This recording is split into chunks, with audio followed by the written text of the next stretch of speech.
Hello, I'm Kayleen Ledger, Holistic Life, Career and Communication Coach. Today I'm going to share with you how I changed my focus or my purpose in life after two life-changing events. What I have found from these experiences, I hope, will help you if you are feeling lost. If you're feeling like you've got a dream that's just out of your reach. If you feel like you're alone or feel like you're not on the right path. You're just surviving. You're on standstill.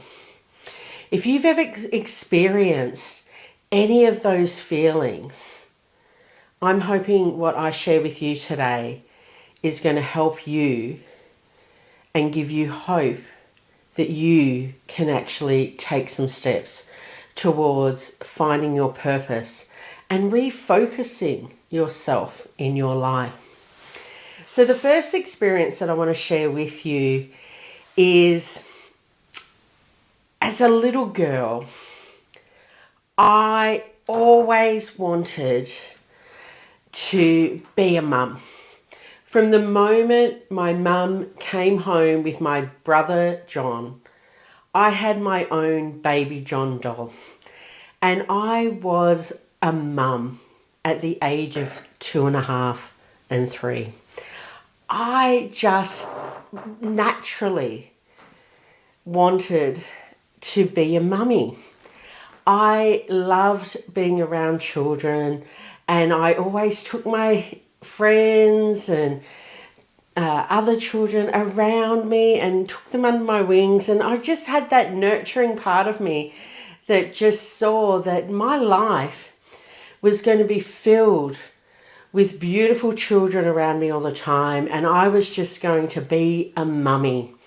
And that dream stayed with me right through my childhood, into my early 20s, and when I got married in my mid-20s, it was just natural that we would instantly want to start to work on trying to have a family.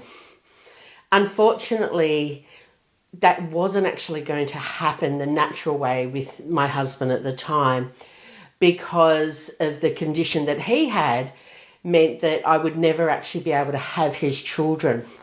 So we did, with the help of a gynecologist that I had gone to see, connected up with the Monash Hospital here in Victoria, Australia, and we went about the process of selecting a donor, and the aim was for me to get inseminated by this donor sperm to help me be able to fall pregnant.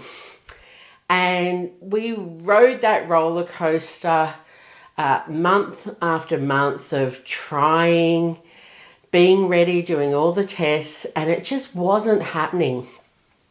After the 6th time of trying, and the chance that I had 3 eggs that were releasing, and potential of being able to have triplets, we again faced that disappointment of it not conceiving and not being able to have a child at that point. So at that point, we, as a couple, we decided it was time to have a bit of a rest. And this happened when I was about to take a job opportunity in Canberra, the capital of Australia, in the government department that I was working in. I had an opportunity to go there for a temporary position.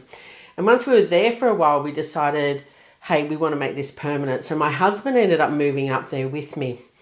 Unfortunately, living up there on our own, my husband and I, we started to come on hard times within our relationship.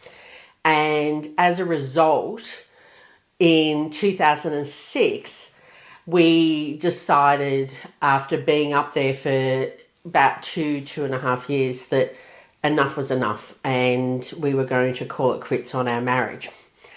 Now, at that point, I was 33, and while it was sad that my husband and I, after being together for 8 years, we're not going to continue our marriage, I still looked at my dream of becoming a mum at that point, and I went, well, I'm 33.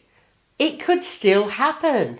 So I kept holding on to the dream, and I thought, look, when I recover, get over the breakdown, because when you have a breakdown like that, or a breakdown in marriage, there is healing time that you need to take care of yourself. But I thought, hang on a minute, there's enough time for me to hopefully connect with somebody else, fall in love, and there was plenty of time before I turned 40 to look at having a child and having a baby myself. And I held on to that dream until a day when I went with my mum. She was visiting me in Canberra, and we were about to go and see Devil's Wears Prada. It'd just been released in the cinemas here in Australia, and we had ordered our tickets, but we had about an hour before the show started. So we were going in the local department store. Here we call it Kmart, a Kmart store, and we were just having a look, not intending to buy anything. And my phone rang, and it was my gynecologist on the phone, because the day before I'd actually had a test, and that's why my mum had been there, just a regular test to check and see if everything was going okay with me. And I answered this phone call in the middle of this department store, and all I remember from that phone call is, I'm sorry, you've got cancer. And I'm not sure exactly the words that came after that. But what did end up happening, apart from me breaking down in tears in the middle of a shopping centre, absolutely devastated that, oh my gosh, I've got cervical cancer, what is going on here? And we were going to the movies, and what actually ended up happening is we went back to the cinema, and they were kind enough to refund our tickets, and Mum and I went home. And what ended up happening was Mum went back to Melbourne. The next day, I think it was, she went back to Melbourne. But she was coming back in 2 weeks' time, because my gynecologist couldn't do what needed to be done in Canberra. So she was sending me to Sydney to have surgery with a gynecologist in Sydney that would be able to give me a total hysterectomy at that point. So within 2 weeks, I had to make plans. I had to organise to have more time off work, 6 weeks off work to recover from this. Mum went home and had to organise time to come back up. Mum was great. She came to Canberra with me and met me there, and then we drove up to, we went up to Sydney for the surgery.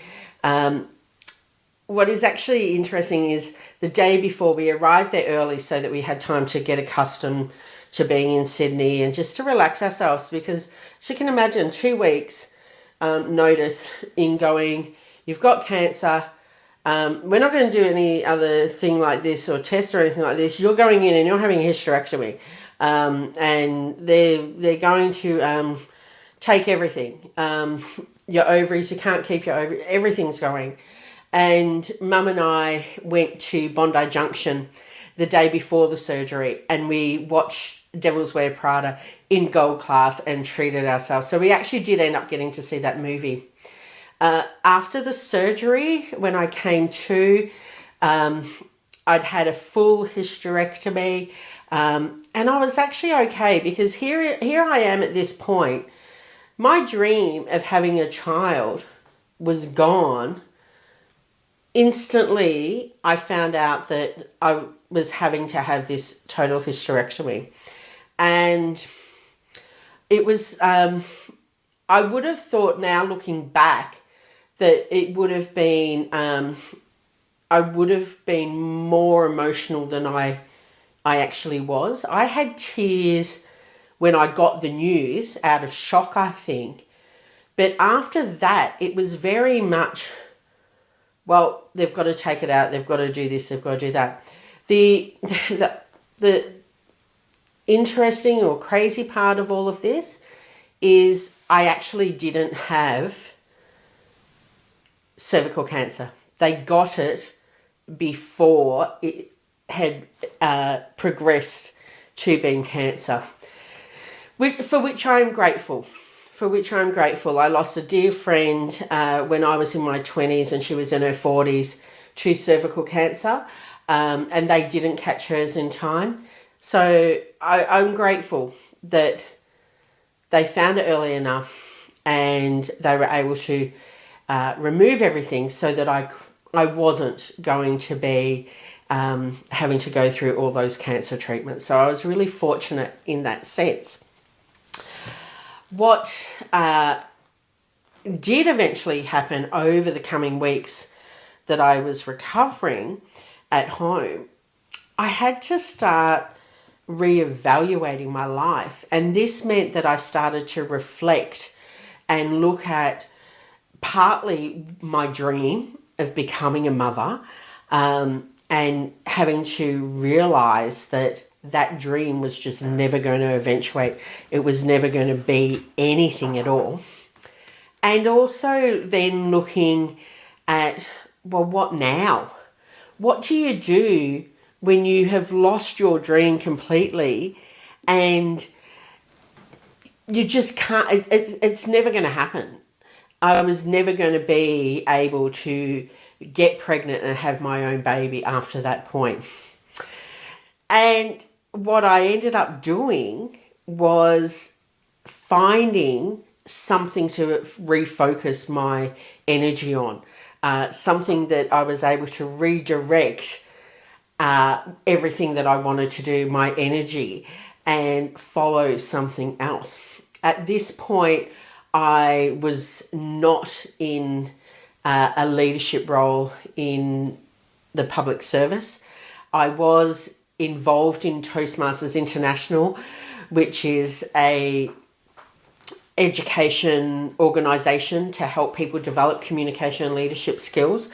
And I'd had, at that point, started to overcome my fear of speaking and had been on the club executives and started dabbling in leadership roles. And that's what I decided to focus on. I refocused my energy on becoming a more confident speaker and also developing leadership skills in this Toastmasters International, this not-for-profit organisation, as a way of keeping myself busy so that I wasn't going to dwell on I have lost my dream. And with doing that, I did end up getting leadership positions within the public service and having teams from having one person on my team to having a team of 35 that was dispersed across Australia with people in Tasmania and Canberra and in Queensland as well. And I worked in different areas and, you know, it really did help me get through that disappointment of losing my dream, having this different focus and focusing on my career and my development. Both of them kept me busy. And I will say now that I'm looking back, that I was a workaholic and a Toastmasteraholic. If I wasn't working, I was doing Toastmasters. And if I wasn't doing Toastmasters, I was working. But that was fine for me. And that is what my focus had been on from 2006 to 2018.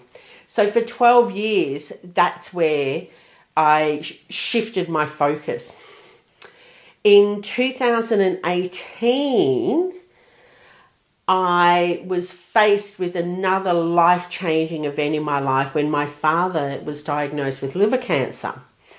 And at that point, I was really not interested in focusing on anything apart from looking after him. I had, up until the week before he was diagnosed, started to want to look at a career change. I'd reviewed, say, probably in the last 3 years. Before that, I'd started to start reviewing my life and again reflecting on how things were. And I was looking back at what I had achieved and where I was potentially going. And I just knew I wasn't really comfortable staying in the public service. I had done, in 2018, I did the world-class speaking certification coach with Craig Valentine and Mitch Mason. And that just ignited my thrill of wanting to get involved in coaching. And I did, right up until that week before Dad got diagnosed, had been talking to my dad and started to map out a plan on how I could transition out of the public service and become a coach myself, looking at doing things part-time and, gradually building it up until I could just go, look, I'm making enough money and stop. There was a lot of reflection in that lead-up time as well, because I really had started to realize that as much as I enjoyed the people I was working with, I'd had enough of working in the public service, and I'd given 26 years by the time I eventually did leave to working in the Australian public service, but I wanted more and I wanted something else, but I really didn't know how to do it or what to do. So I did that world-class speaking coaching course, and I was all set to start launching my business, and Dad got sick, and I focused on my dad and helping my dad, and I was fortunate enough to be able to come back from New South Wales and back to Victoria and spend a lot of his final weeks here with him. My boss in the public service was gracious enough to allow me to relocate here. I could work from home or I could work at a local office, and it allowed me to spend time with my father. And then sadly we lost Dad after 12 weeks and 1 day from diagnosis on the 5th of January 2019. And while Dad was sick, I was talking to him. I wanted to make every moment count that I had with him. But he also knew that I was going to be the one doing his eulogy. So we did have some really in-depth conversations about different things and what he wanted. And he was very clear on the message he wanted me to give to the people that were attending his funeral, and also what we were to put in the newspaper for him as well. And something that also stuck with me was that he said on a number of times that yes, he would have liked to have been here longer, to do more things with Mum and to see the grandkids grow, but he had no regrets. And after he had passed, and I, again, facing this life-changing event in my life and stopping and reflecting on my life to date, I kept coming back to that no regrets. I don't regret the time that I spent in the public service. Everything I did in the public service has helped to get me to where I am today. Being in the public service gave me the financial backing to be able to travel and experience parts of my life that I wouldn't have if I hadn't have had that opportunity. I met some amazing people in that job over those years, and I learned some wonderful skills that I can now apply in my own business. I am still connected with Toastmasters because they're such a supportive environment, and they are a group of people that really help me to connect with people and to do what I want to do, where that is help people and coach people and mentor people. And that's what came out when I was reflecting and looking back. It's like, well, you were going to do this coaching thing, girl. You decided you want to do it. How much do you really want to do it? And when I was put in a position where I thought about, will I go back to Canberra or will I stay down here? I went, I can't leave my family. I want to stay here and be with them. And while my boss was supportive of that and was going to try and make it happen, I realized in my heart I had lost my mojo for the work that I was doing. It no longer gave me value. It no longer satisfied me. While I missed the people, the work, it was like, it's enough is enough. And that was where I decided it was time to redirect my focus again, and this time focus on setting up my new dream, which had developed over those years, in between 2006 and 2018, that of helping people, of being there and supporting them, coaching them, watching people as they overcome their barriers was something that has given me the greatest pleasure when I look back over those 12 years. Being able to work with people and see them win job interviews or make a change in their career, if they were nervous or not confident speaking, to actually see them stand up and speak on stage or see them get job opportunities. Those experiences just made me come alive inside. And it was like, this is time, girl. You're not going to live your life with regrets. You're going to follow your dad's lead and have no regrets when you leave this earth. And that is what I did in March 2019. Two and a half, nearly 3 months after Dad passed away, I was officially retired from the public service. And I was off to start my new business. Over that 2019 year, I have done a lot of development, skill development. I've been mapping out plans to help me achieve this new focus and to achieve my dream of being a coach. And I am loving it. I love working with my coaching clients. I, have really enjoyed publishing my first 2 books. Speaking It's Not Worse Than Death, my first book. The feedback that people have given me about the different tips that are helping them. Some are nervous at speaking, some are confident speakers, and they're still finding tips and value out of my book. And that warms my heart, that knowing that people are getting value from my experiences, even when I may not even know it. And my second book, From the Heart with Tears, Plan and Deliver a Heartfelt Eulogy, the feedback I've received from that, and I've had feedback from some celebrants as well, it's just warmed my heart that they see it as a valuable tool to help people that have to give eulogies. So already in my first year, it's not even been a year since I left the public service, I am focused on setting my coaching business up, being a published author, and helping as many people as I can. So this is how, for me in my life, with 2 life-changing events, one, having the situation where I ended up losing my dream of becoming a parent and never being able to have children, and then also losing my father, which then set me on a different path again.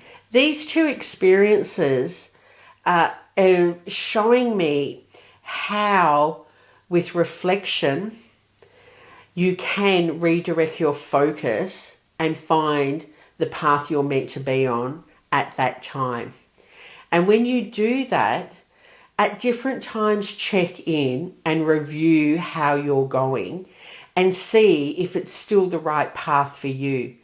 Like from 2006 to 2018, I was on a strong path and that was good.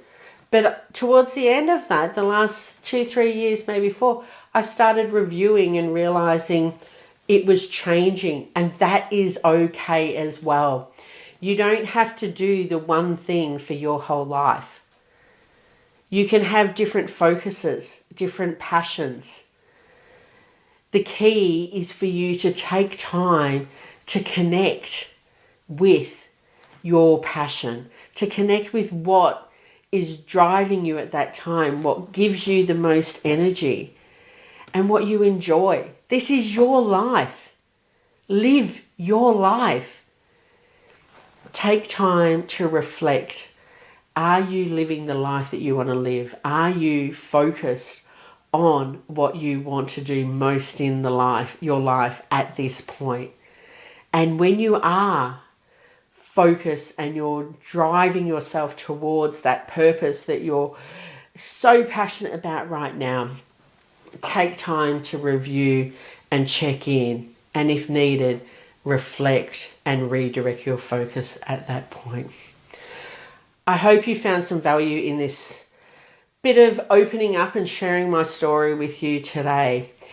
If you would like to hear more, please subscribe to my YouTube channel, Kayleen Ledger, and stay connected. I'm on Facebook, I'm on LinkedIn, and I'm also on Instagram.